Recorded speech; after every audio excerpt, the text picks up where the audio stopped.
Iberriz, satarori burutik oinetara hago, edo hautsez josia edo basatua. Agiri dituk bizkar ezurrak, jostorratz edo estena zirudiek ire berna zango gabeak. Burua jaso ezindek, belarri makaldu eta zaurituak agiri dituk. Bidean nekea eta etxean gozea. Honelakoa izanik, ez didak lotza gehiago gordeko, lehengua gaitik barkatzen diat baina begira, beste behin honelakorik gerta ez dadin. Ikaraturik eztoa aditu zituenekin, zaldi arroaren ahotik, zioan aurrera erneguz eta biraoka, madarikatzen zuela sortu zen ordua.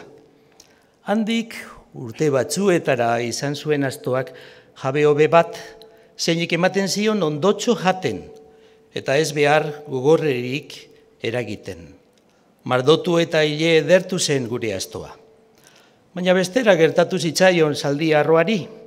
Urteak igarorik, saldu zion bere jabeak errotari txatar bati, zeinek eragiten zion beharra tzit agitz. Eta eman jateko gutxi eta makilada asko. Honela, bere mardotasuna desegin zen agertu zitzaizkion bizkar ezurrak, zorroztu hanka lehen gizena, lastu hilea, zauritu bizkarra, makaldu burua eta ezin inork esan zezakeen lengua zela.